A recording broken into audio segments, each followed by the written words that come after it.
Welcome to Money Through Ease, the podcast that helps small business owners overcome limiting beliefs and take control of their financial agency. I'm your host, Reagan Beshara, founder of All Ease Accounting. Join us as we explore ways to empower yourself and achieve financial success with ease. Welcome to episode 40 of Money Through Ease. I'm your host, Reagan Beshara, founder of All Ease Accounting, and today we're talking about how to take dedicated time to work on your business or in your business through intensive retreats or intensives or just retreats. I wanted to talk about this because I just got back from a business retreat with my coach, and I had an amazing time and I got so much done. And this is something that I've always known that I wanted to do and never found a way to implement it. But being part of the Selling You sales coaching community, I have access to go on a retreat twice a year. And that's what I did this past weekend from when I'm recording this episode. And I just wanted to share with you what that was like, what that experience was like, why I did it, what we did, and then encourage you to find a way to dedicate more time to work in or on your business through a retreat for yourself. And so there's a couple of different ways that you can do this. And I especially want to talk about how you can facilitate your own retreat or participate in a retreat that someone else is offering and make it a business expense that is deductible for you as a genuine tax deductible business expense. So let's talk about what a retreat is or what an intensive might be for your business. This will be dedicated time for you to work on your business away from your current environment. Whether you are working from home, whether you have an office space where you work, whether you own a brick and mortar retail business like a shop or a restaurant, and you're working in that location day in and day out, you need time away from that environment to also do work. Because as I'm sure you've already thought about, when you're working wherever you work on a normal, regular basis, you have so many distractions. And not only that, but you have your typical routine for what you do for work, and then distractions and notifications on top of that. The phone rings, you get emails, you get text message notifications. If you work anywhere in a space where there's other people, whether that's your family or friends or customers or coworkers or employees, you might be distracted by other people constantly. So in your day-to-day environment and the day-to-day notifications that you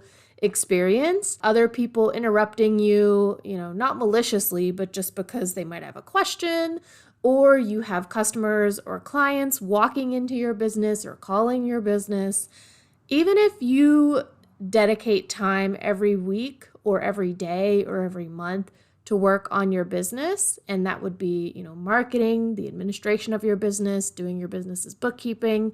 Even if you schedule that time and dedicate that time to do that work on your business, you're still going to be battling interruptions and the normal workflow of your business unless you remove yourself from your current environment, unless you not only dedicate the time to do the work, but dedicate a location that is away from your day-to-day work. So this is what a retreat can look like. Getting out of your office, getting out of your home, getting out of your business, wherever you're doing your work day to day, and getting into a new space where you can dedicate the time to do some intense work. So here's the benefits of having an intensive business retreat with a dedicated time and a dedicated different location to do that. The benefits to this are you have time to do focused planning. This would involve you actively turning off your distractions and notifications, making sure that you're secluded as much as you need to be. There are people that may work from home or work in an office, but they like to sometimes go sit at a coffee shop and do their work there. That's not necessarily secluded because you're interacting with the general public and there will be people coming and going. You might run into somebody you know and they might come over and say hi for a couple of minutes.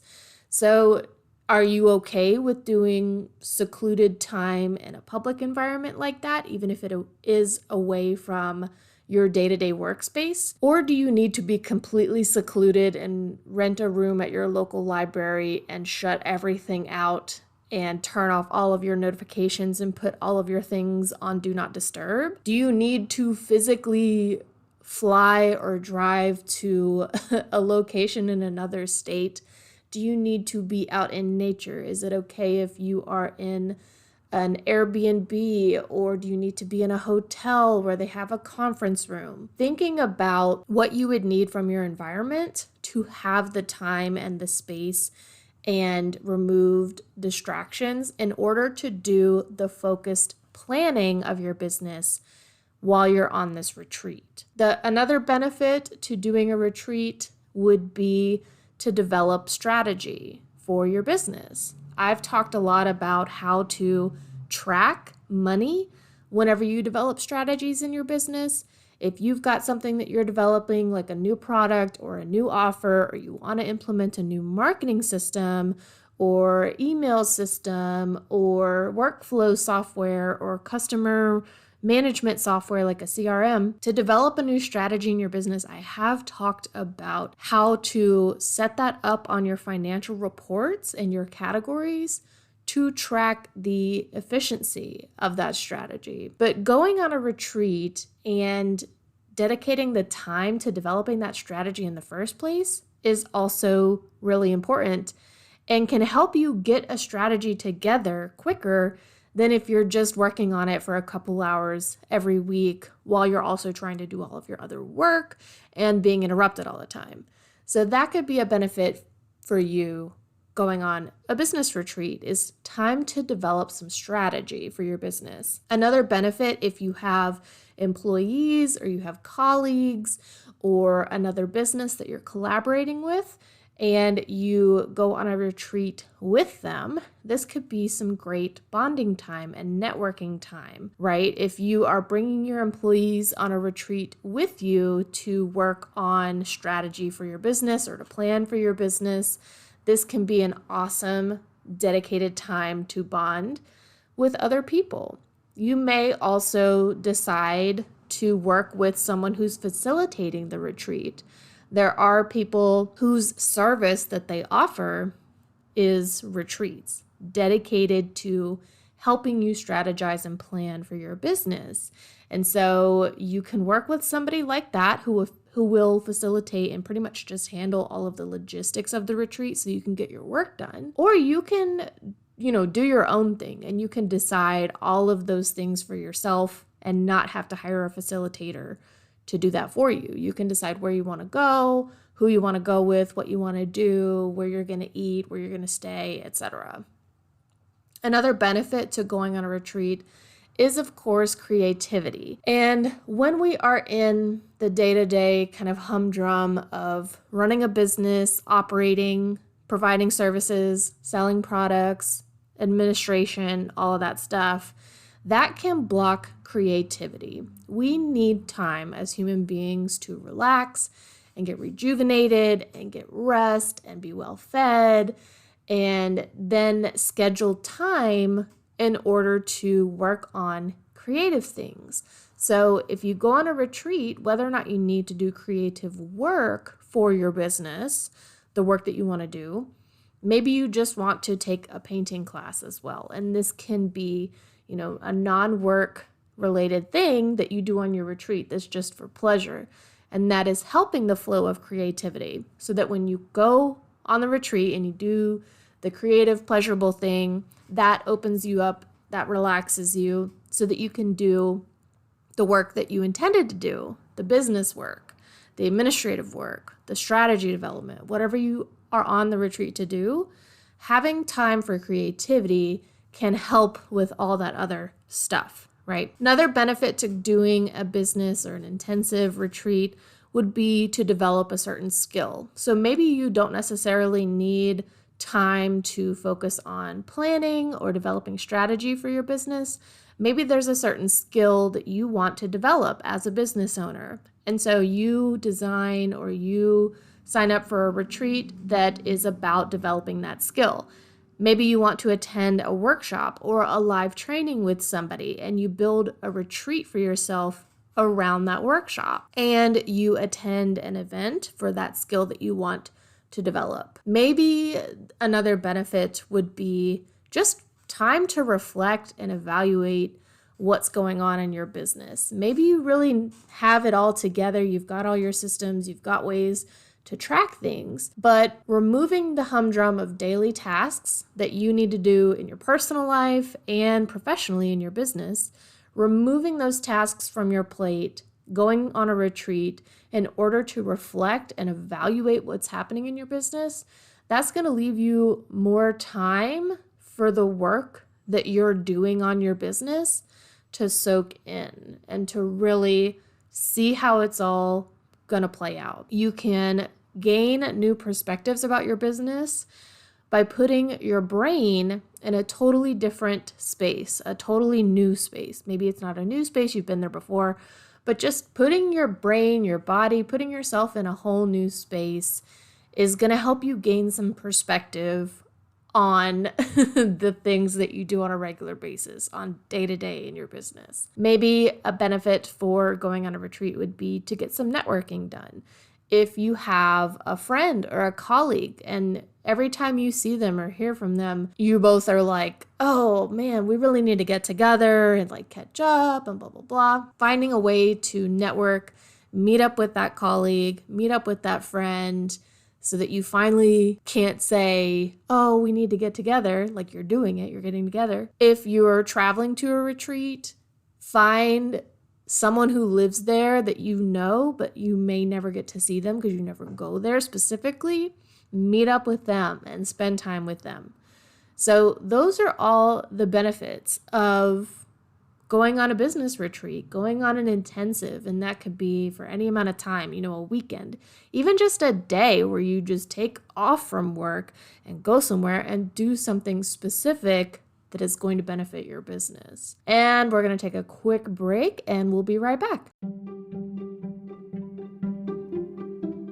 Introducing Mind the Gap, the self-paced entrepreneurial bookkeeping course designed to help you bridge the gap between being an employee in someone else's business and building a small business that supports your income. With easy-to-follow lessons and practical exercises, you'll learn how to take control of your business finances and make informed decisions. Sign up to be the first to know about beta testing, early bird discounts, and launch. Head to alleaseaccounting.com/mindthegap to get on the interest list today. That's MIND as in dog, THEGAP as in person.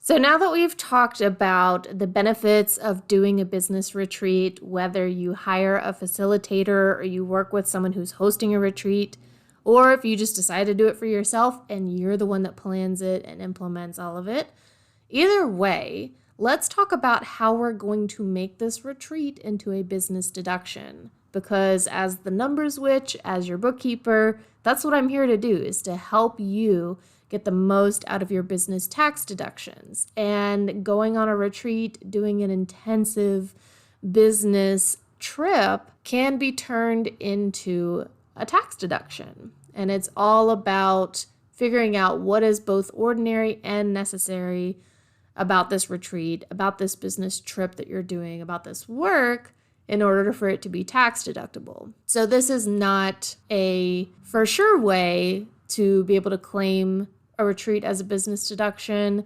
That is going to be up to the kind of records that you keep and ultimately up to the IRS to determine whether or not you can deduct it.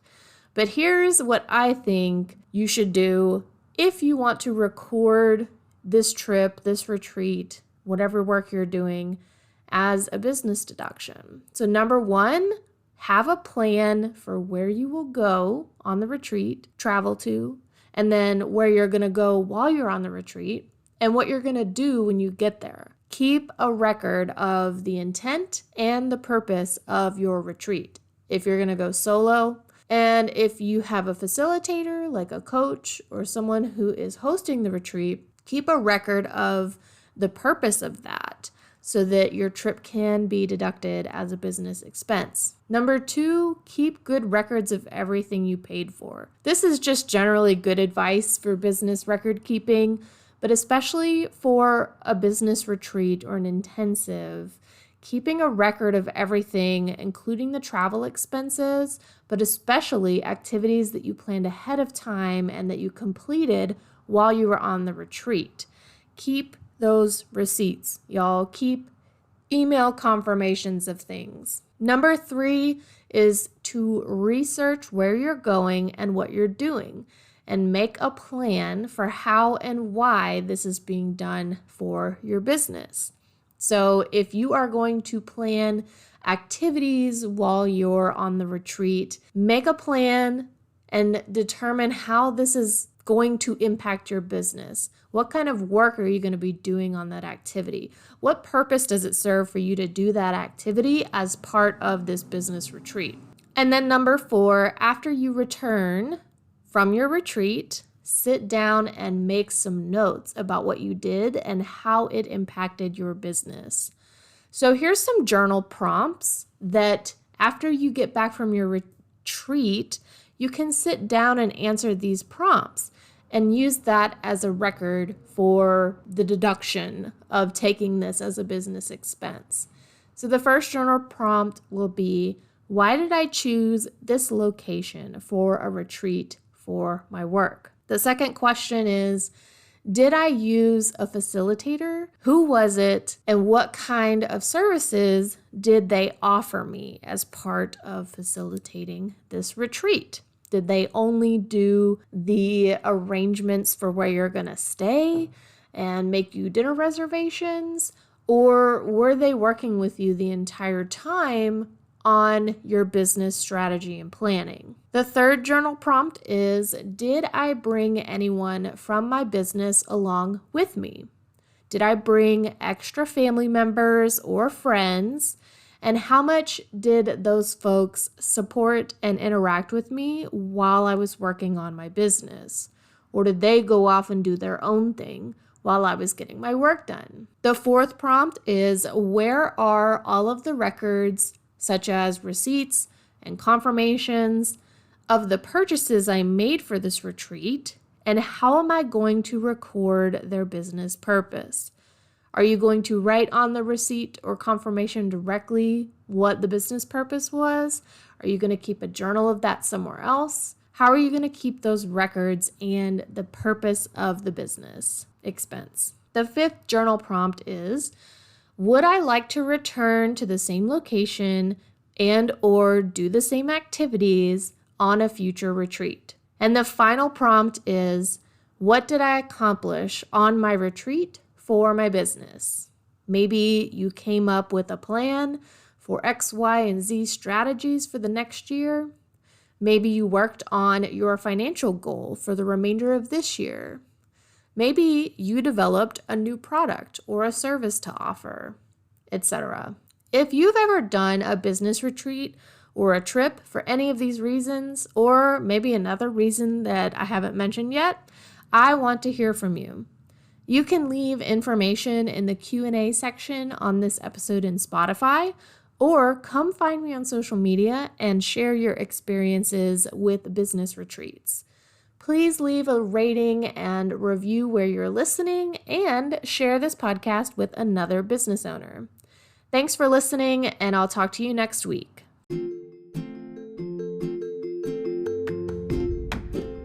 Thanks for tuning in to Money Through Ease. If you enjoyed this episode, make sure to subscribe to my email list to stay up to date on all the latest content. You can also follow me on social media at All Ease Accounting or facebook.com/accounting with ease for even more insights and updates. And if you're interested in learning more about my bookkeeping services, don't hesitate to schedule a complimentary consult today. Thanks again for listening, and I'll see you next time.